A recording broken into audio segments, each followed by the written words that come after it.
we can't underscore it enough. Like, Mm. trust is the foundation for everything. That's why we learned Yeah. in school back, like, Yeah. our brands are trust marks. Gartner trusted advisor, right? There's a Yeah. reason why that's in there.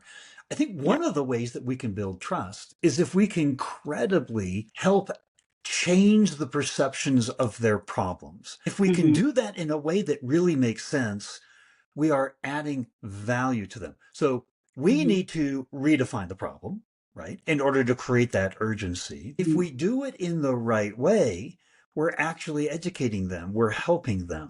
Love to Yeah. get your thoughts on that. Yeah. So I totally agree. When you speak to a customer, you need to reframe their problem. You need to tell them you're running a business risk here, and I'm giving you the opportunity to avoid that. So that's how you reframe their problem. In our case, the problem often is I have a great workforce, but I need to make sure they can enter the next period with me in this industry, whatever industry we're talking about, right?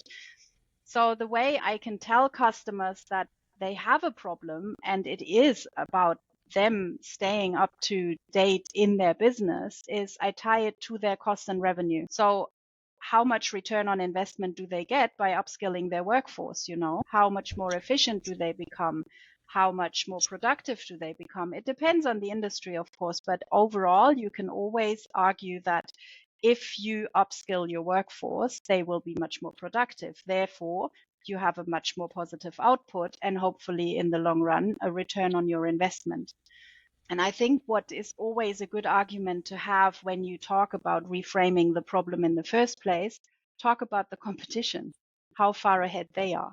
I think that's one very important part because as we talked about earlier, we live in a highly competitive world. There are 10,000 business schools out there. I need to be different. I need to be better than 9,999 essentially. I want to be amongst the top business schools.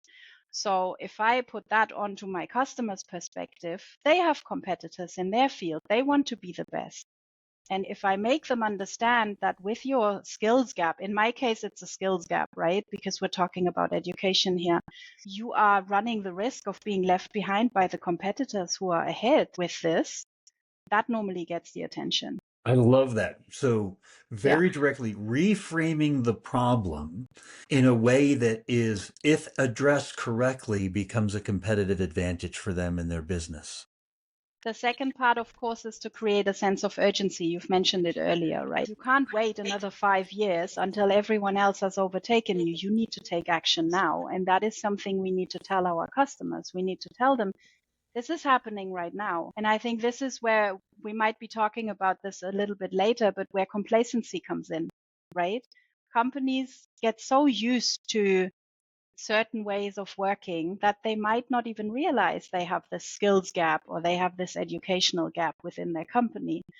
And you need to make them aware that, hey, this is happening right now. The world is changing so crazily fast. You need to change with it. You and your workforce need to be up to speed to have that ability to persist in this world. And I think what's also important is that you need to speak to the right people. You need to speak to the executive level about this because this sense of urgency can only really be upheld if you speak to the decision makers directly. Otherwise, it gets lost in the chain of command, essentially.